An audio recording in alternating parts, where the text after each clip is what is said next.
Le Grand Matin Sud Radio, 7h-10h. Patrick Roger. Et il est 7h37. Beaucoup de sujets dans l'actualité. Je le disais, vous êtes peut-être frappé par ça. Un enfant sur 5 un ado sur 5 qui ne sait pas courir plus de 3 minutes. Je ne sais pas si Philippe David est capable de courir plus de 3 minutes, mais enfin, il y a longtemps que l'adolescence est derrière lui. Oui, en revanche, en 6e, je peux vous dire que je courais largement plus de 3 minutes, je nageais largement plus de 3 minutes, non, mais etc. C'est parce que vous étiez habitué à faire, à sortir de classe et parce que vous étiez trop dissipé à faire le tour de la cour, non, c'est ça? Ah non, pas du tout. Moi, j'ai des papiers officiels. J'ai couru 7 marathons dans ma vie. Rouen, New York, Paris. Ouais. Le Médoc. Ah oui. Alors le marathon du Médoc, c'est extraordinaire. Vous arrêtez dans les châteaux, dans les vignobles. Vous courez pas très vite, mais vous dégustez beaucoup. Oui, effectivement. Nous allons, si vous voulez réagir sur ce sujet, évidemment, n'hésitez pas. Est-ce qu'il faut suspendre aussi les allocations en cas de suspicion, la fraude sociale? On va beaucoup en parler. J'aimerais aussi juste vous rappeler, bien sûr, que c'est la Saint-Valentin. En fin de semaine, et que Sud Radio, avec florajet.com, vous offre des bouquets en forme de cœur, composés de roses, rouges, exceptionnels, magnifiques. Bien sûr. Et tous les gagnants pourront faire livrer le bouquet pour le jour de la Saint-Valentin. Tous les gagnants, ou les gagnantes, évidemment, vous envoyez Sud au 7 20 18 par SMS et tirage au sort, bien sûr, tout à l'heure. Alors, la fraude, justement, sociale. Liliane est avec nous de Clamart. Nous en avons parlé avec vous et Eric Revel, en fait, tout à l'heure. Ça se chiffre quand même en milliards, avec d'un côté des entreprises qui fraudent, le problème aussi autour des cartes vitales, les médecins, il y a beaucoup de choses. Bonjour Liliane. Bonjour à vous. Bon, j'espère que vous allez bien en ce lundi. Très bien. Bon. Merci. Qu'en pensez-vous de cette fraude, vous ?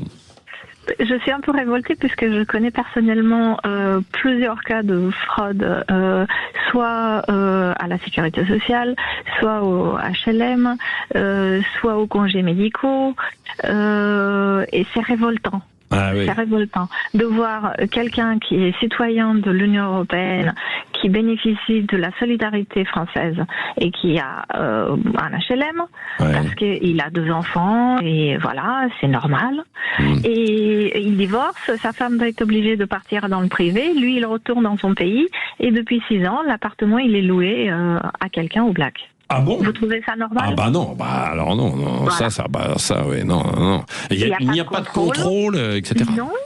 Non, il n'y a pas de contrôle et j'estime que ce n'est pas à moi d'alerter les autorités et ils doivent avoir un système de contrôle. Combien de personnes je connais qui font venir leur famille et ils font des factures téléphoniques pendant 2 ou 3 mois pour prouver que leur famille habite avec eux et après ils se font soigner. Je trouve très bien la solidarité, c'est normal, mais quand il n'y a pas un organisme de contrôle et quand on abuse, c'est comme dans une famille, on peut pas. Éric Revel. Oui, je rappelle le chiffre donné par le Haut Conseil de la protection sociale, donc c'est de janvier, c'est tout récent, 2026. On estime, alors il y a différentes évaluations, à 14 milliards d'euros le montant de la fraude sociale dans ce pays. 52% c'est du fait des entreprises. 36%, ce sont des salariés ou des bénéficiaires de prestations sociales qui fraudent au RSA, et 12%, c'est dû à des professionnels de la santé aussi, qui font des faux actes médicaux. Maintenant, ce que souligne l'auditrice est vrai et documenté. Ça, c'est donc dans le logement, c'est documenté. Oui, il y a aussi des gens qui sous-louent des appartements auxquels ils n'ont plus le droit, par exemple, notamment dans le parc HLM. Ça existe. Donc 14 milliards, c'est pas rien. Et encore, je vous dis, Patrick, suivant les évaluations des uns et des autres, je pense notamment à celle de Charles Prats, qui estime que la fraude, par exemple, à la carte vitale est bien plus élevée encore.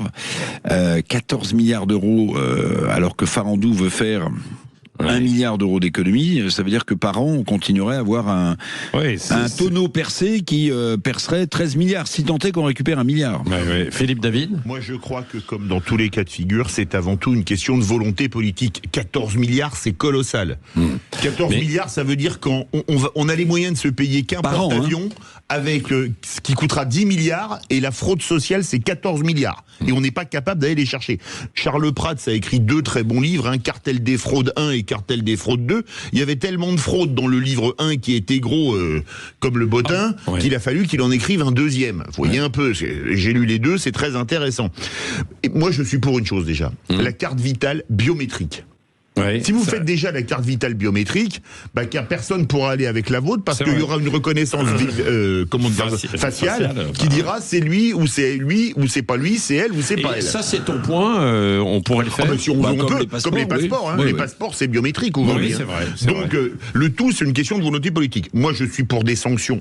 C'est vrai. Alors, il faut mettre un peu de moyens sur la table pour tout moderniser le système. Moi, je suis pour qu'on mette des sanctions beaucoup plus lourdes. Quand une entreprise fraude, les propriétaires doivent être expropriés de l'entreprise, y compris les propriétaires de l'entreprise. Oui, les actionnaires. Une entreprise qui fraude, vous les expropriez de l'entreprise. Ah oui. Alors, et vous allez même taper sur leurs biens personnels. Moi, j'ai aucun problème là-dessus. Farandou en a parlé, donc le ministre du Travail s'est exprimé là-dessus dans le JDD. Il y a une mesure qui serait prise sur les entreprises, c'est qu'on parlerait de flagrance sociale, c'est-à-dire qu'au lieu d'attendre 15 jours pour saisir la trésorerie de l'entreprise fraudeuse, ce qui permet souvent à l'entreprise en question de mettre sa trésorerie à l'abri, ça serait immédiat. Il y aurait un blocage des comptes immédiat. Les types de fraude, justement, par exemple, Farandou, parlons de... si vous sous-déclarez vos salariés, ou si vous les embauchez, ou si vous les payez au black, vous payez plus de cotisation URSSAF, par exemple. Mais ce qui est intéressant aussi... mais alors c'est un autre problème, d'ailleurs, c'est que beaucoup, ça c'est vrai dans des petites entreprises, ou dans des entreprises dans le bâtiment. Dans certains secteurs, voilà. Dans certains secteurs, restauration. On n'y arrive pas parce qu'on a trop de charges. Bien sûr. Je veux pas, je veux pas les exonérer, bien sûr. Mais c'est comme si on disait on paye trop d'impôts sur le revenu, alors on va demander à notre employeur de nous payer au black. Non, mais ce qui est intéressant, c'est que ce que dit Farandou aussi, c'est qu'il met le doigt sur quelque chose dont on parlait pas trop jusqu'à présent et qui concerne les bénéficiaires de prestations sociales. Il dit mais il y a quand même des gens qui touchent leurs allocations chômage alors qu'ils ne résident pas en France. Il dit il y a des retraités dont les familles perçoivent des pensions alors que les personnes sont décédées depuis longtemps et vivent à l'étranger. Absolument. Bon, voilà, tout ça, ça existe. Donc faut arrêter.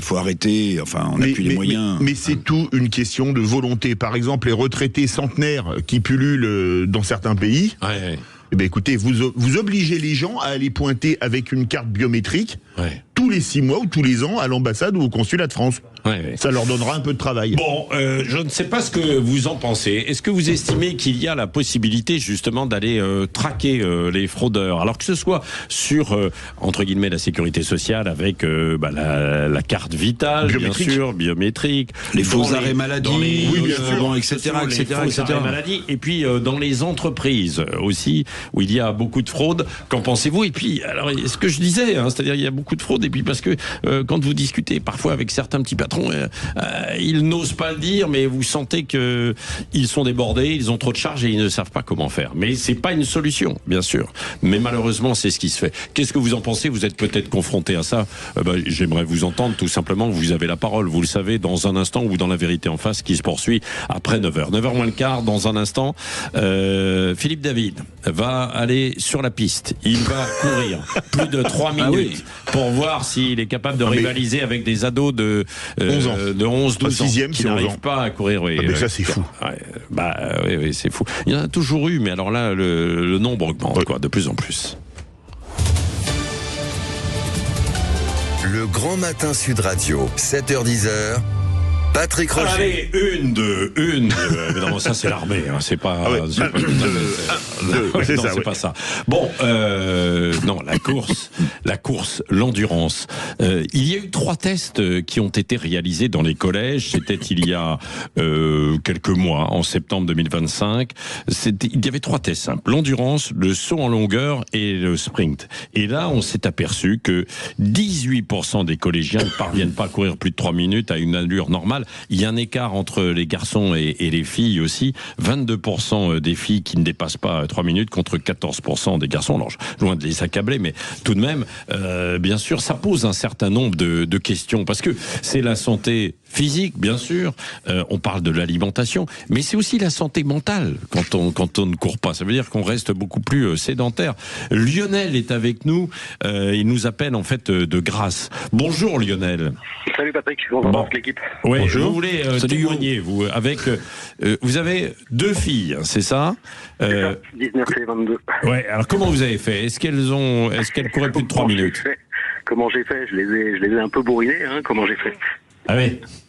Normalement. Je les ai un petit peu bourrinés, donc du coup, alors moi déjà je suis sportif, je travaille physiquement aussi beaucoup, donc j'ai une condition physique quand même, une condition physique assez importante, donc moi je pense que si les gamins vous les laissez végéter sur le canapé, évidemment qu'ils vont végéter sur le canapé. À un moment donné, c'est vous les parents, vous les prenez en main, vous les sortez, ça ronchonne au début, et puis après ça rigole, vous les amenez dans les parcs un peu ludiques là, d'acrobranche et compagnie, ça les fait se dépenser. Il faut bien comprendre que les comportements qu'ils ont aujourd'hui sont les malades de demain, parce qu'une condition physique merdique, ça vous amène après derrière tout un tas de pathologies, y compris psychologiques comme vous avez dit. Mais si on met ça en parallèle avec les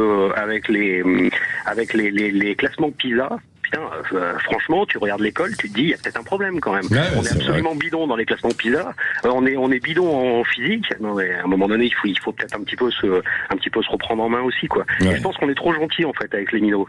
C'est-à-dire qu'on les surcouve, on les cale dans un nid douillet bien cotonneux de confort et total de l'opération. Aujourd'hui, on a des ados qui sont pas foutus de courir plus de 3 minutes et qui sont absolument bidons en cours. Pas tous, quand même, faut pas exagérer. Bien sûr. T'as vu le rendement. Non, mais c'est vrai. Et puis en même temps, on alerte justement sur l'explosion du surpoids qui est à côté, parce que si on ne court pas, etc. D'autant que évidemment notre consommation est trop riche aujourd'hui. Il y a tout et n'importe quoi.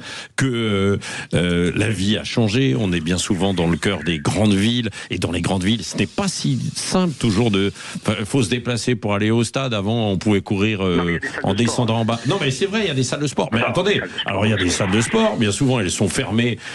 Quand vous allez en fait les stades, ils sont fermés très vite, très tôt pour certains horaires. Vous ne pouvez pas. Je vais pas non plus les excuser, mais c'est pas toujours en fait aussi évident que ça. Philippe, non, mais moi je crois que si c'est 20 balles par mois, c'est 20 balles par mois, c'est ouvert de 16h à 23h. Ouais, à un moment donné, sûr. si tu as envie d'aller faire un peu de sport, tu te bouges un peu. 20 balles par mois, c'est pas ce qu'ils consomment en conneries, en chips et en bonbons.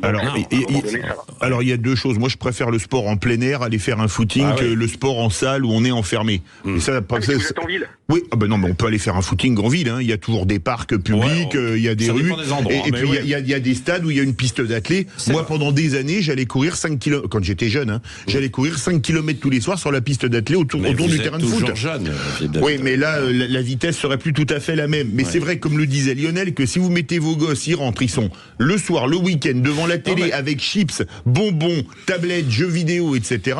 C'est sûr qu'on devient des Américains. Et Eric Revel, ce qui est d'autant plus difficile, c'est que il y a eu aussi une explosion de la structure familiale. Faut pas forcément mettre ça en cause, mais tout de même, quoi. Donc, des gamins qui sont ballottés, bien sûr. Et puis alors, on n'a pas envie d'aller frontalement face aux gamins qui n'ont pas forcément envie de bouger, quoi. Quand ils arrivent chez le papa ou chez la maman, j'en connais en fait certains. C'est comme ça, donc on les laisse tranquilles, scroller plutôt que courir, quoi. Oui, mais la responsabilité des parents, c'est d'éduquer leurs enfants. Oui. Bon, si tant est que l'éducation nationale les instruise encore un peu, c'est d'éduquer. Non, mais vous savez, l'éducation nationale, elle ne peut pas tout faire. Écoutez bien, Juvénal, poète romain du 1er siècle après Jésus-Christ, ça remonte. Ah oui. C'est lui à qui on doit la formule mens sana in corpore sano, un esprit sain dans un corps sain. Donc vous voyez que cette idée, que ce que disait l'auditeur, que psychologiquement on a besoin aussi de faire du sport, parce que non seulement on a un corps qui qui résiste mieux aux virus, aux pathologies, mais en plus on est mieux mentalement. Ça date du 1er siècle après Jésus-Christ, Juvénal. Philippe, il connaissait ce poète romain, forcément. Je le connaissais de nom, mais ne me demandez pas des poètes. Donc, des joueurs du PSG, je peux vous en citer, mais... Bon, en tout cas, faites du sport. Merci Lionel pour votre témoignage. Vous continuez d'appeler 0826 300 300. Je voudrais qu'on s'arrête dans un instant sur Sarah Knafo, qui est candidate, vous savez, à la mairie de Paris. Elle s'est fait avoir hier soir, très clairement. Hashtag on en parle, Benjamin Glaise, ça buzz beaucoup sur les réseaux sociaux. Ouais, énormément, effectivement. Elle s'est fait coincer, piéger sur BFM hier par Marc Fauvel, le journaliste qui, en toute fin d'interview, lui a posé quelques questions très concrètes, notamment, écoutez, pour commencer, sur le tarif du pass Navigo. Si je vous demande le prix du pass Navigo mensuel à Paris. Annuel, 52. Non. Dites-moi. Annuel, 50. Si c'était 52 € par an, ça ferait des euros. Hein. Ah oui, ça dépend des entreprises. 90,80 € plein tarif pour le pass Navigo.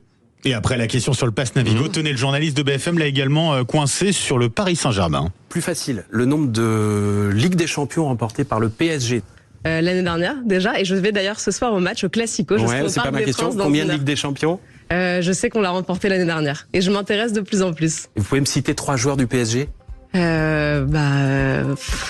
Difficile, mais je vous dirai ce soir. 3 joueurs du PSG, vous les avez pas? Dites-moi. Vos préférés? Ousmane Dembélé, Bradley Barcola. Dembélé, oui, très bien. Dembélé, je les connais. Je vais m'arrêter là.